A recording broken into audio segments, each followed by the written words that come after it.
Well, I am very sorry that Shannon wasn't able to be with us. Her mother has been having some very challenging health problems, and for the last week she's been shuttling her between doctor appointments and testing labs and consultations and all kinds of things, and she's just completely spent. And so this being her birthday, I said, take the day off, I will do this. But I'm very sorry that she can't be here, because she, more than anybody in the world, is responsible for me being here today.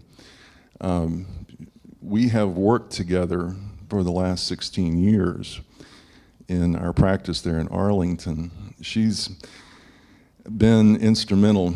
I had the inspiration at one time that, you know, we're talking about all these people in this room who aren't here, who can't be here. And we're doing things about unfinished business with them. It would really be better if they spoke for themselves. And so that's what we've done. It's kind of extended family therapy. And that's been very helpful to me as a therapist over the years. And then in 2006, well, before I get to that, let me tell you that this therapy that we conduct, we call Inquire Within Counseling. Now, some people said, why don't you call it Kooks and Spooks? But we didn't like that. But let me tell you what I want to tell you about first before I get into this. We wanted to share with you some of the things that we have found over the last 16 years with the people who've had extraordinary experiences, or what I will be calling supernormal experiences. And they are things like this: near-death experiences, nearing death experiences, after-death communication, mediumistic after-death communication, as opposed to the spontaneous kind, induced after-death communication, which I will talk about a little bit, shared death experiences, and spiritually transformative experiences. Now, out of those 7, Shannon and I have had 5 of those, except near-death experiences or nearing death experiences, and unless you count that time we flew on Spirit Airlines, which doesn't show up on the Grayson scale, but that's as close as I want to come to it. For those who aren't familiar with induced after-death communication, let me take a minute and tell you about this. This was discovered by Dr. Allan Botkin in his work as a psychologist with the Veterans Administration for about 20 years. And he worked with lots of Vietnam veterans, particularly Vietnam. And in order to treat this ever-growing population of PTSD, and the other parts of that are, most of these guys experienced personal losses, either of people in the service with them, or maybe civilians who were around the events of the war. And he learned to do a technique called EMDR, or eye movement desensitization and reprocessing. And basically, due to the lack of time and the demand that was placed on him, he had to kind of streamline the process. And so what he cut it down to was, we're not going to deal with the guilt, we're not going to deal with the anger, we're only going to deal with the sadness that surrounds this death. And he's going to only do that because there just wasn't enough time to do the rest of it. And what he found was, when he did work on the sadness, it processed through this bilateral stimulation technique at an amazing rate. And when they got to a certain level of perception of that loss, that sadness, about 75% of the time people had a spontaneous experience of the loved one they were grieving. Actually, when he was doing it in the VA, it was more like 100%. But since he's taken this public, people have the expectation that I'm going to have an after-death communication, and the experience of having the experience you expect to have kind of makes it difficult to actually have the experience you have. So that's kind of the difference between doing it indoors and doing it publicly. Now, I heard about Dr. Botkin from this lady, who you probably already know. Jan introduced IADC to this part of the world because she trained about 5 of her students to do that and did a public demonstration that Shannon went to see. And she came home and said, I want you to pack your bag and go to Chicago, which I said, I think that's a good idea. And so I read his book, which you can read. It's actually in our bookstore at this point down the hall.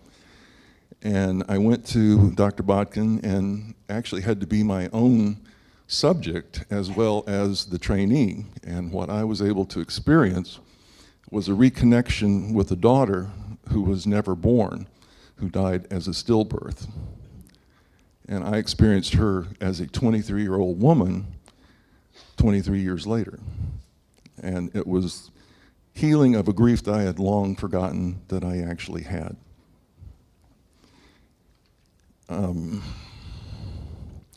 What Shannon and I wanted to talk to you about is that when you have these extraordinary experiences or these supernormal experiences, there's at least 5 things that you're liable to learn or to access from those experiences. First thing is that, hey, death isn't extinction. You know, it's not like life is like the refrigerator light. You don't close the box and the light goes out. And since death is actually the number 2 fear that most adult people have, the first being public speaking. If you take a Toastmasters class and have an after-death communication, you ought to be in pretty good shape. The second is, you're not alone. That the people who love you, who understand you, who support you, even if they're not there, they're there. And one thing we know for sure is that human beings do a lot better together than they do when they think they're alone, when they think they're abandoned. When you know that what you're going through is being witnessed and supported by the people that love you, you can get through a lot more than you think you can, almost every time. The third one's really important to me as a family therapist, and that is that people can understand that life is not an immortality project, that you don't have to spend your life trying to be the best, trying to be the most remembered, to get to the Hall of Fame, because your immortality is already there. You don't have to earn it. It just comes with the territory. That's particularly important because one of the biggest ways people try to do immortality projects is through their children. They figure they're going on, I'm going to send part of me with them. I'm going to send the values and the experiences and the conclusions and everything that I've had in my life, I'm going to put them on you, and then you can take it with you into the future. And children have this natural hesitancy, if not absolute objection, to being the bearer of somebody else's life. And a lot of family difficulties stem from this kind of conflict. The saddest ones are the ones who capitulate and say, okay, mom, okay, dad, I'll do that. I won't have my life, I'll have your life over again. And there's a lot of depression and a lot of other problems that come from life lived in that way. One of the big ones to me is that what you can experience is that hurt is not a permanent feature of the universe. It's not a template in existence that exists over against everything else. Nobody has come through and said, you know how angry I was at you in life? I'm still pissed. That never happens. And what you hear over and over again is, I didn't understand. I didn't get it. I get it now. And that really changes things, because you don't have to realize, you don't have to think about the hurt that you experience, or the fear that comes from that hurt, or the anger that comes from that fear, or the rage that comes from that anger as being something that exists outside of momentary, and that can be meaning years, of course, or decades, but it's not part of reality. It's just a momentary thing that's happening. And if it's not permanent, in that sense, it can be optional. You could do it now. You don't have to wait. You can experience forgiveness. You can ask for forgiveness. You can give forgiveness, because that's going to happen anyway. And finally, there's this big issue of, I don't have to have control over every aspect of my life. I don't have to fight to keep things that I've won. I don't have to be involved in trying to get to a certain place in life, because that's where it's going to get good. Nobody comes through and says, you know, I only made it to 32. I got gypped. Or I made it, you know, I had to live till I was 97 and go through all the decrepitude and problems that I had at that point. Nobody says that. Everybody reports, I got exactly what I needed for this particular life. All of the meaning that I needed to resolve got resolved, or it didn't. But that's what the experience that I needed to do facilitated me. And control is something that takes up so much of our time, so much of our energy, so much of our thoughts, and it's not productive. It's trying to hold on to sand as it slips through your fingers. If you take control and the necessity of control out of the equation, you have a much happier time. You have a much more productive time. So the difference that I see is that when we're talking about these extraordinary experiences, sometimes people talk about them as supernatural, and then sometimes you can talk of them as supernormal. Now, supernatural, the definition is something lying outside of the natural order. And the synonyms for these are things like obscure, occult, mythical, dark, impenetrable, secret, unintelligible. But the definition of supernormal is above the normal in characteristics or properties. And the synonyms are singular, remarkable, extraordinary, and exceptional. And that really changes the way people are going to respond to the same situation. What do we call it? If it's something is supernatural, I think there's usually 3 different responses to it. One is, I'm going to avoid the whole thing because it's unknown and it's therefore frightening and therefore it's dangerous. Anything your unconscious notices that you try to avoid, it automatically labels as dangerous. Doesn't really have to be, but it notices that and picks it up and feeds it into your limbic system, and there you go. The more you avoid it, the more dangerous it becomes, so the more you avoid it, so the more dangerous it becomes. The other reactions, one is rejection. It's fanciful, it's ridiculous, and therefore not worthy of notice. Very good, thank you. There's a famous story, I cannot recall who actually reported this, but there was some scientist who was talking to his co-worker, and he said, what if they proved that actually there is life after death? And his friend, who was one of the rejectors, said, oh, I wouldn't believe it. He said, well, yeah, well, what if there was proof? And he said, well, I wouldn't believe it. He said, well, why? Because it's unbelievable. that tautology is just at the heart of, I'm not going to do it because I'm not going to do it.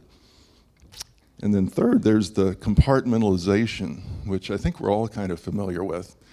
It says some of this is good and some of it's bad, so you better be careful because you never can tell which is bad and which is good.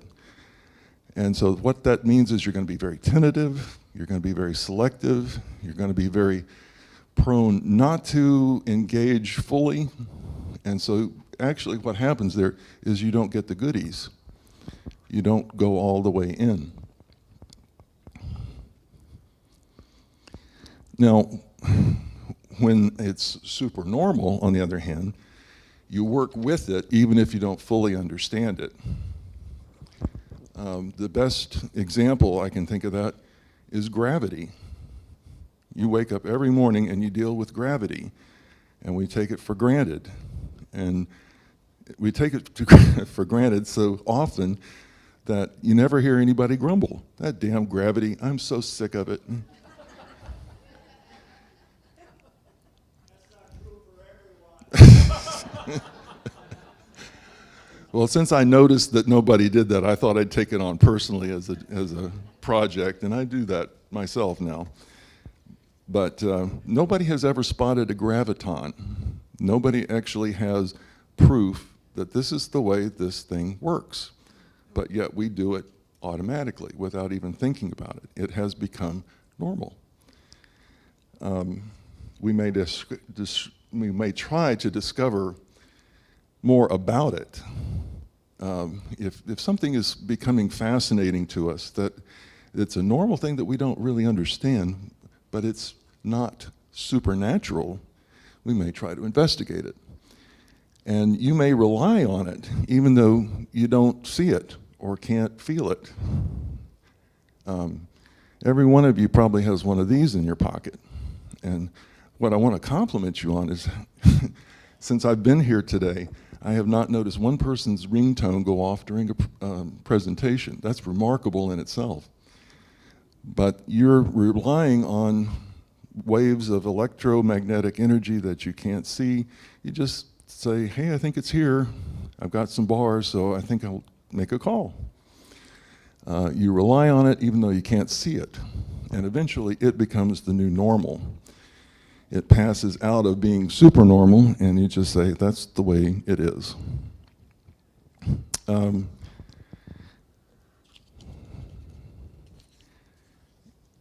Several years ago, I had just finished speaking about after-death communication in therapy.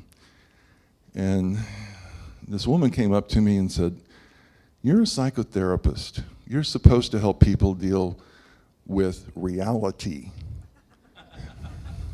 You're not supposed to be sending them off on these fantasy trips. You ought to be ashamed of yourself.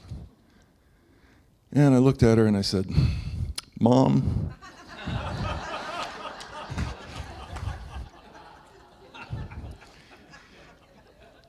this stuff is really going on out there. This is not a fantasy. Using ion statistics, somewhere between 4% and 15% of the world's population has had at least one NDE. And that sounds, 4%, that's a low number, but multiply it by the population. You get low number of 280 million, which is 80% of the population of the United States. Or if you do it by the high percentage, you get 100.05 billion, which is just a little less than the population of Africa. Now, ADCs are a lot more common than people know about. In 1972, the National Opinion Research Council or Center from the University of Chicago found out through its research that 49% of widows and widowers, or in today's number, 6.7 million widows and widowers have spontaneous after-death communication. And 40% of the population of us people over 60, which translates into 24 million people, have after-death communications from the people that they've lost. And that's not nothing. That's not nothing. The idea, though, that somehow we could pile up enough statistical evidence to convert the world, I think is a little misplaced. One of the most remarkable men that I know about is Carl Whitaker, who was a pioneer of the family therapy movement after World War II. And he was a remarkable person in a lot of ways, but one of the things he passed along, which I think is worth noting, is this. He says, part of the problem is the theoretical delusion that science is curative, that with enough knowledge, enough information, the right kind of facts, will bring about the resolution of life's doubts, the resolution of all distress. There just seems to be, I mean, look at the facts that we have to deal with, and the fact that that has not even been able to sway the day on the human activity affecting climate change. You know, we got the facts, but it's not changing anybody's opinion. Their opinion is their opinion. That's kind of what Shannon and I have noticed too. That experiences of the supernormal don't always transform the experiencer all by itself. Like Dr. Grayson was talking about today, some people get really depressed when they have an NDE. When they come back from the experience, they're not magically transformed. They have to go through a process of integrating this. I've talked to one lady who was very depressed about her NDE because it wasn't anywhere close. The everyday life was not anywhere close to what she'd experienced, and every day was kind of a drudgery because it's not that. It's not the great stuff. And some NDEers take it as a sign of their uniqueness and chosenness and become very messianic about the thing. They're kind of like the story that they tell about cats and dogs, the difference between cats and dogs. You know, dogs look at their master and say, wow, he feeds me, he takes care of me, he loves me, he must be a god. And cats look at the same master and say, he feeds me, he loves me, he takes care of me, I must be a god.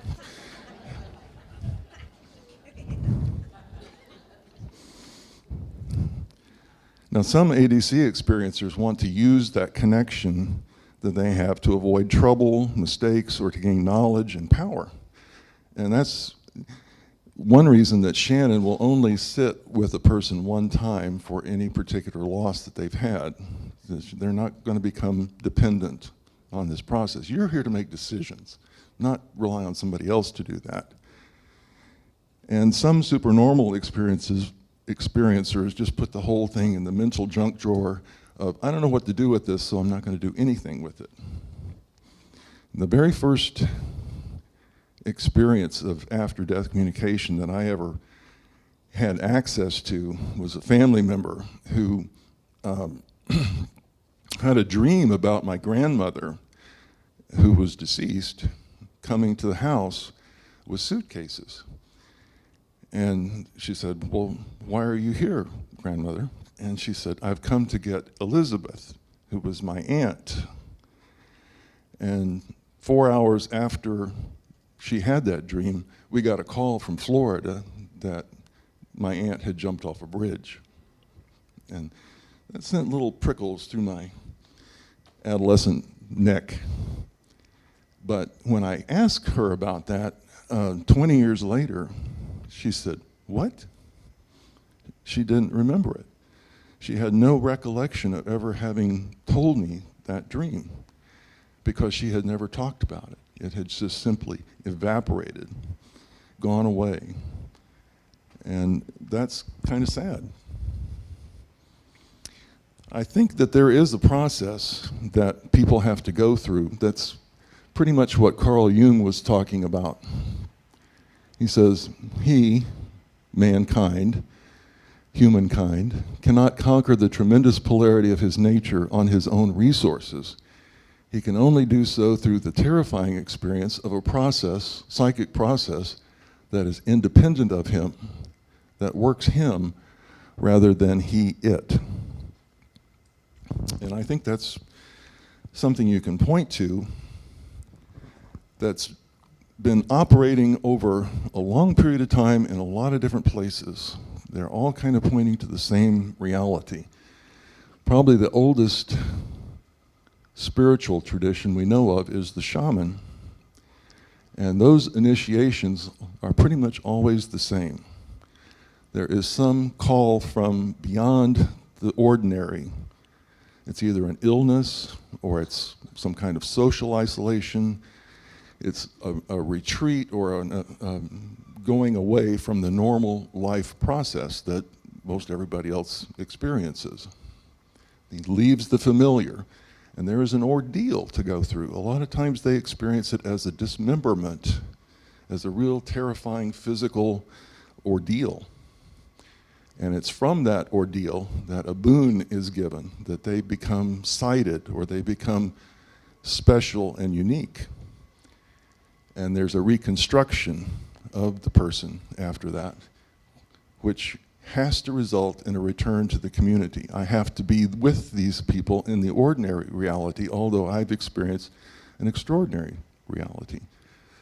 You look at the Joseph Campbell model of the mythic hero, it looks the same.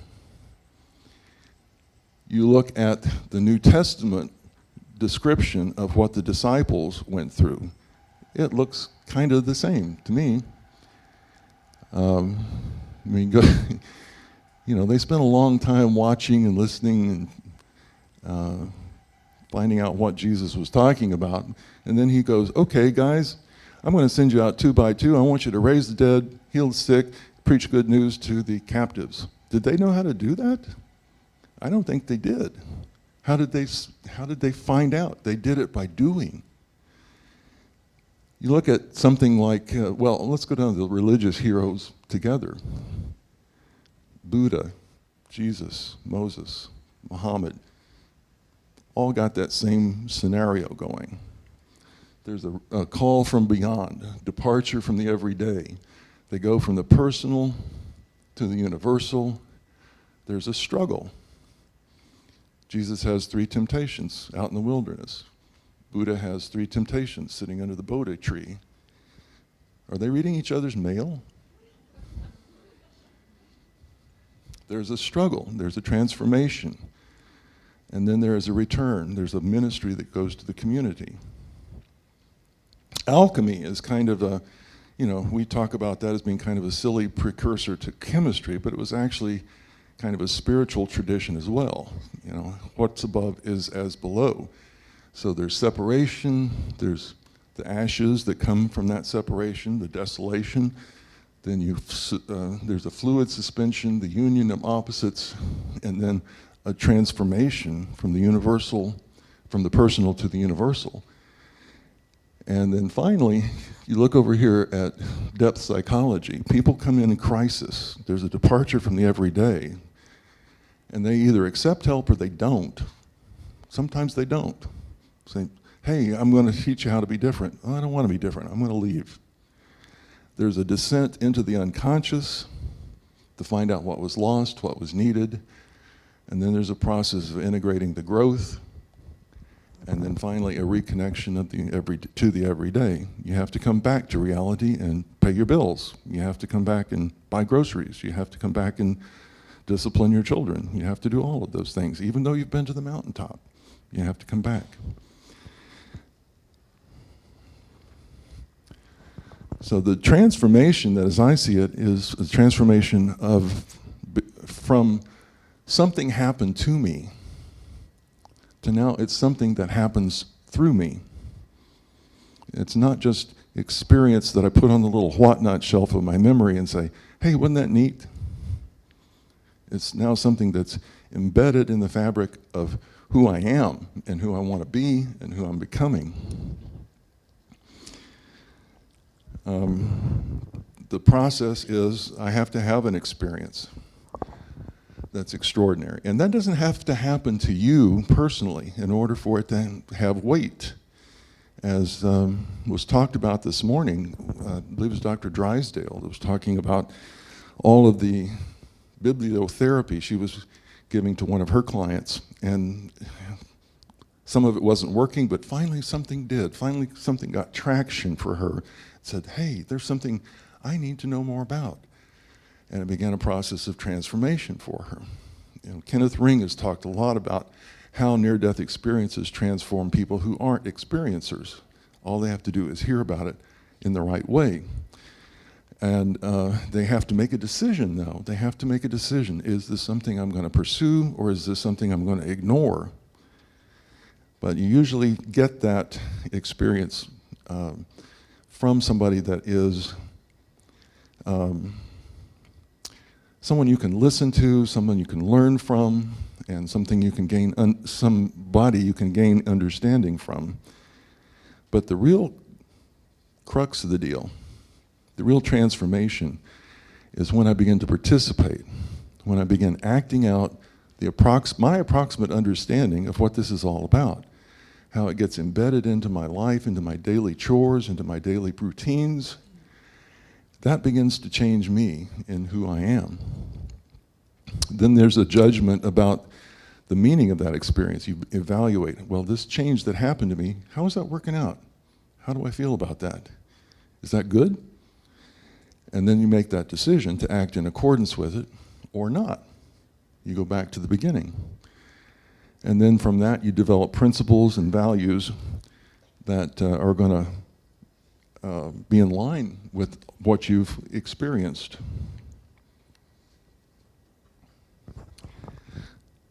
This is back to Jung again. He's talking about all of the different ways that this process embeds itself in us. He says all of these confirm the existence of a compensatory ordering factor which is independent of the ego and whose nature transcends consciousness. The numinous experience of the individuation process is the idea of being made whole. The exalted to the pneumatic or spiritual man in a world apotheosis, which I think puts a rather telling, if not grandiose, picture of this, but it's really important. It's really part of the essence of becoming who we were meant to be. Like I said, the experience does not have to be personal. It can be vicarious, but it has to be from a trusted, reliable source, somebody that you can relate to, somebody that you can feel, yeah, I think they know what they're talking about, and I think they know something about who I am and how I can how they can relate to me. It usually produces reactions of awe, wonder, oneness, and uniqueness at the same time, and then bliss, and less frequently, anxiety and terror. That's the retreat from normalcy. These experiences are not every day. You don't have a bliss experience every day, or at least I don't. You know, most of the time it's like, yeah, it's dinner time again. What am I going to do with that? Not a whole lot of bliss in it. But the extraordinary experiences are always reliable in that regard. I'm always going to have this feeling of oneness and uniqueness at the same time, which is kind of oceanic, kind of amazing to people.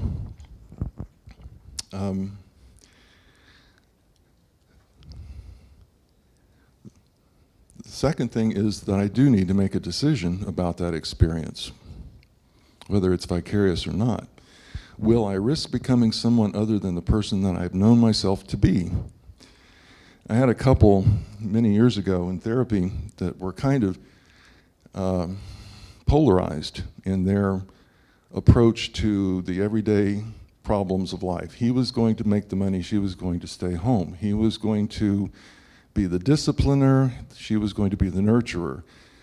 You know, he was going to react with anger or force. She was going to be the feeler and going to be passive.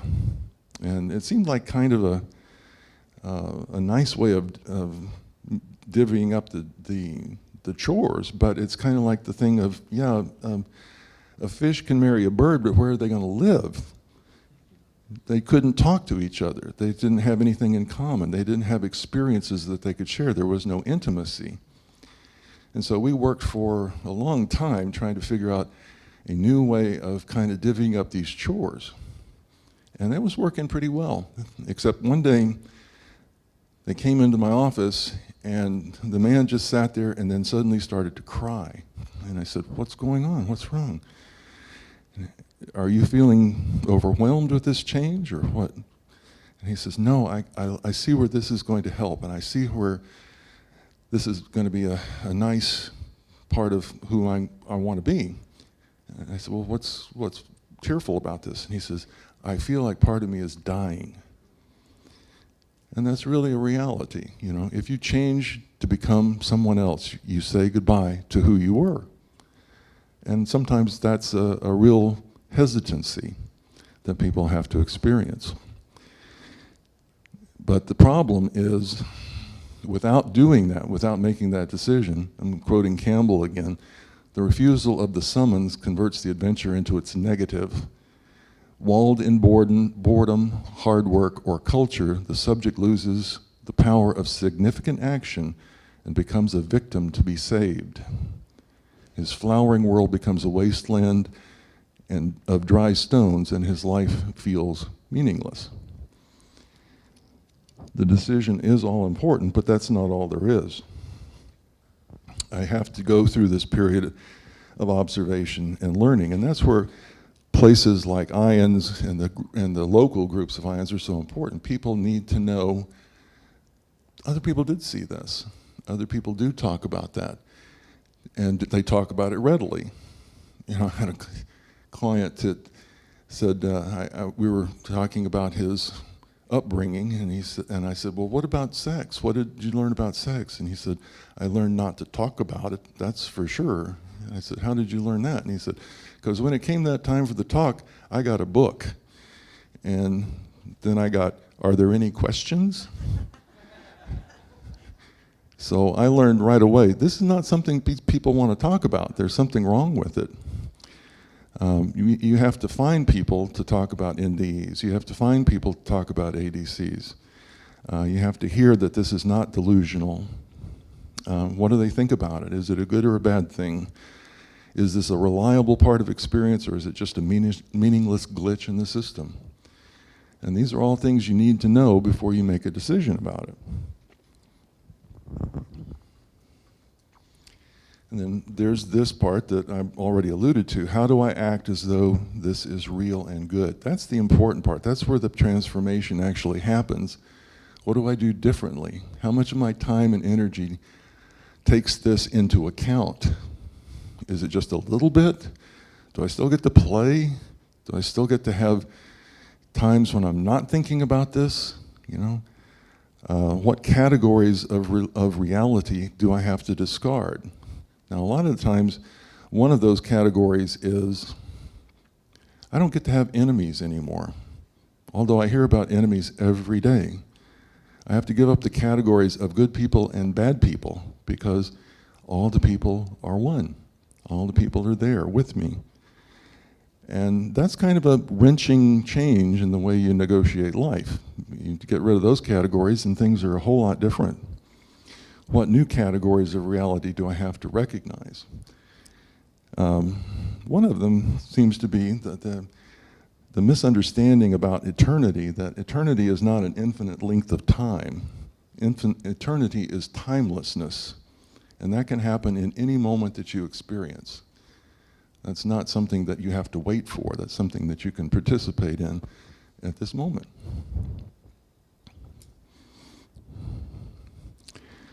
There's usually a time when people have a looking back period, a recognition that something has changed, and they usually try to find a way to symbolize that, and I think that's very helpful.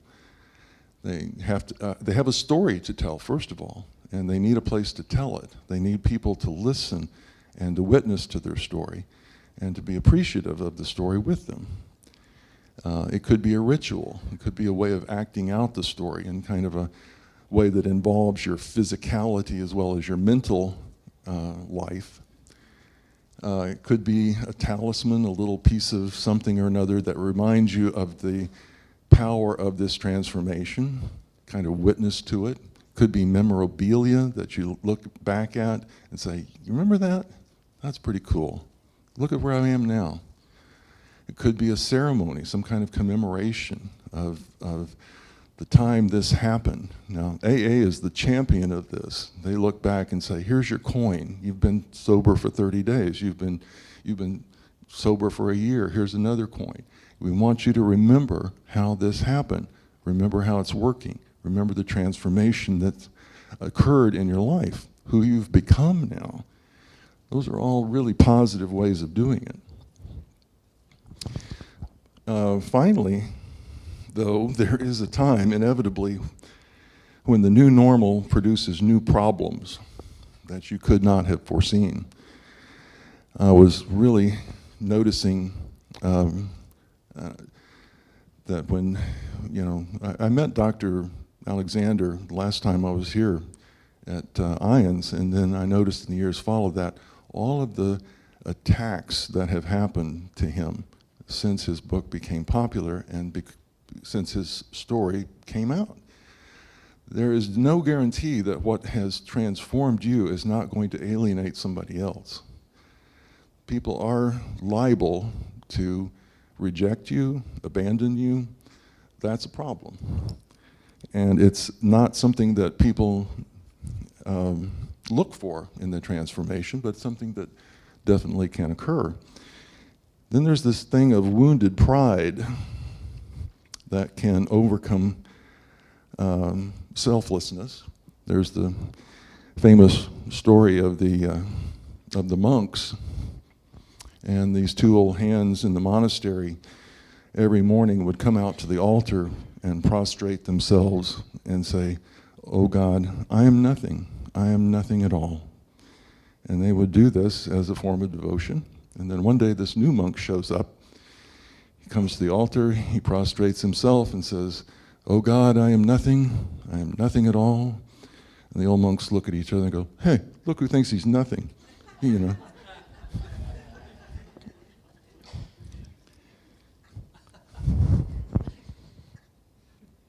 But the worst part of this part of the journey is the fact that inevitably it's going to go dry.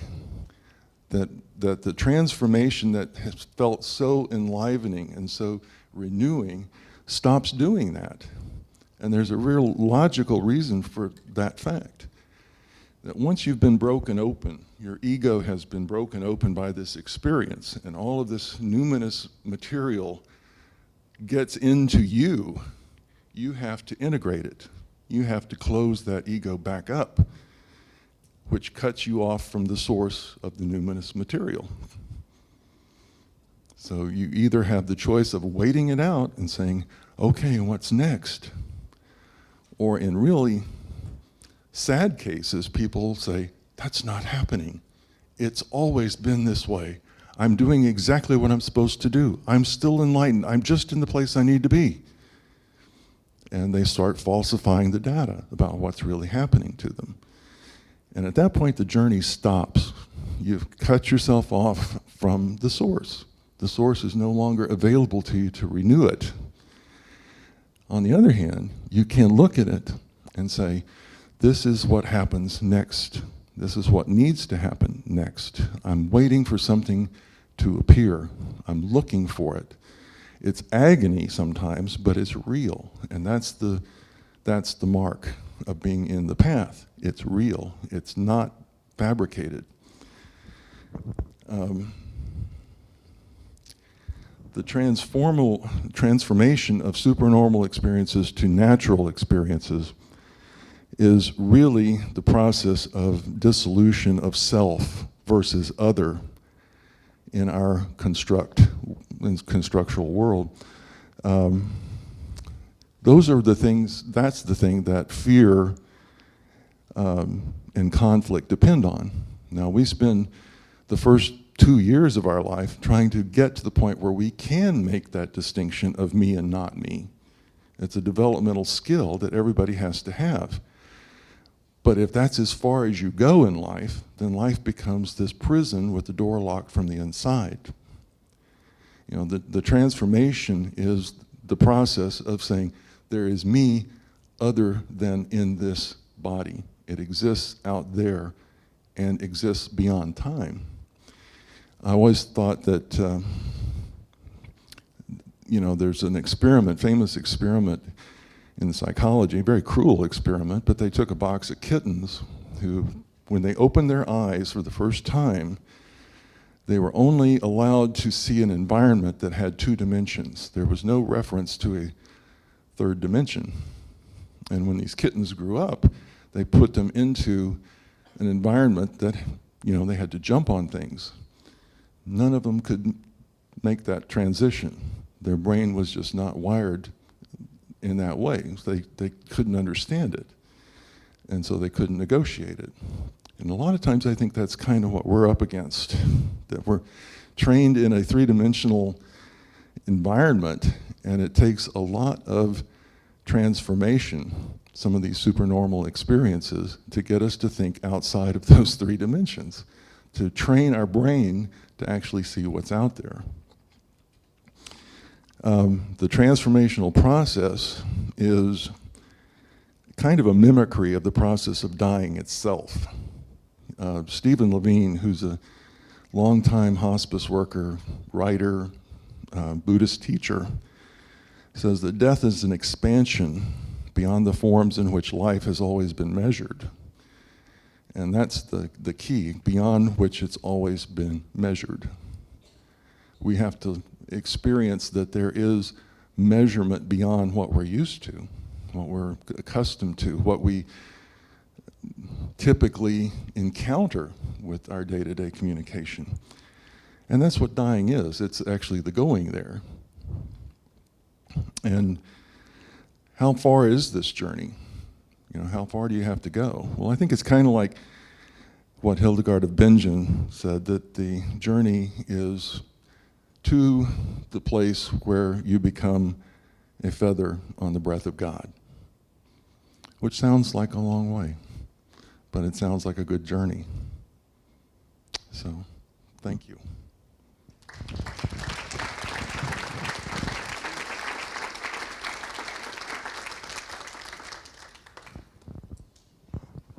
So, are there any questions or observations you'd like to make with our last few minutes?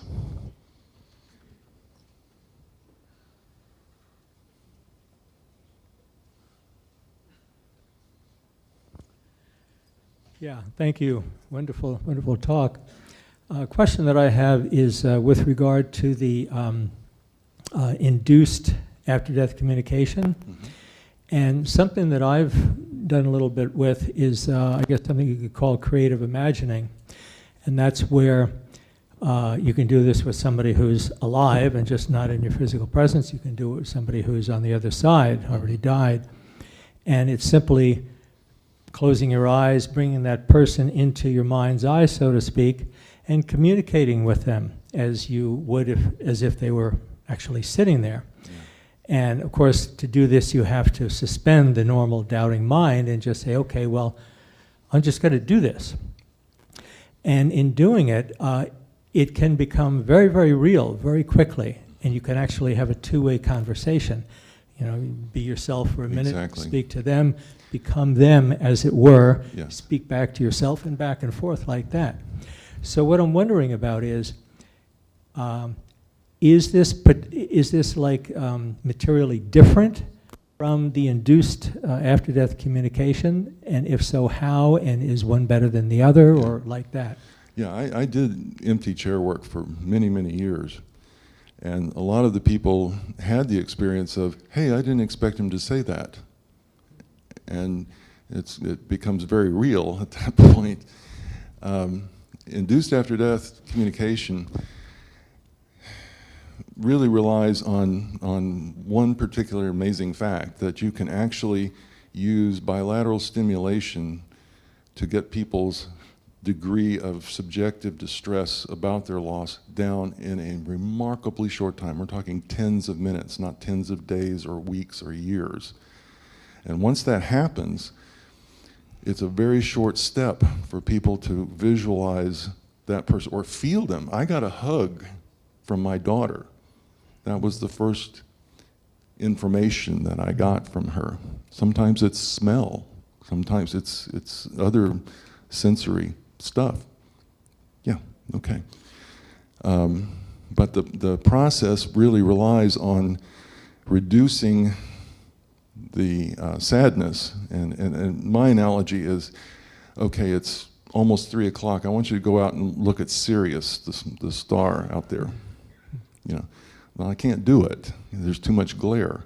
I have to wait till the sun goes down. And that's what the process does, is it makes the sun go down, and then you can see what's there. But the process itself, I know I wrote a foreword for a book for a lady by the name of Loanne Mayer, and she lost a daughter and a mother, real crisis. She relied on her Catholic upbringing, and she said, I went to prayer, meditation, and journaling. And when she started doing that, she started noticing that there were conversations that were happening. There were, you know, people talking from the other side as well. So I think there's many ways of doing it. The way that's, the thing that's necessary is to get the emotions processed. And people, that's the amazing part to me, is that you can actually do that. You don't have to wait till, well, everybody grieves in their own way. You know, actually, there are tasks involved in grieving that everybody has to do. You know, you may find it a little idiosyncratic way of doing it, but there are tasks that have to be accomplished. But yeah, I'm thinking this is all part of the same deal. Mm-hmm. And the bilateral stimulation you mentioned, what is that? It's processing information from two sides of your brain in a kind of rhythmic way. It can be eye movements, it can be tactile. There's something that when you bring up a memory in your hippocampus and you're putting new information to other parts of your brain, that memory can't remain the same. It changes. And that's a discovery that I think is, you know, pretty revolutionary. Thank you so much. You bet. I think we're just about out of time. Are we got time for one more, or? Okay. In terms of when you're talking how the transformation run dies and then you have to close up and reintegrate, isn't it possible for the transformation to keep going?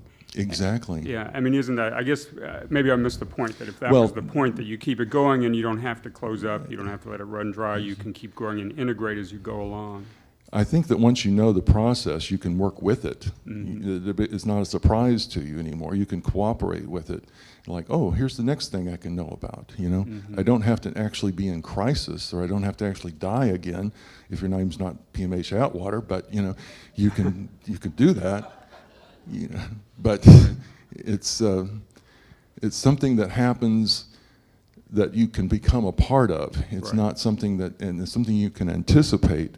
It doesn't necessarily involve crisis. It can be, now I would say 95% of the time it does involve crisis, but 5% of the time you can go, oh, look at that. Because less disillusion of self and more growing into your higher self, and then you keep growing into your higher self again Yeah. and again.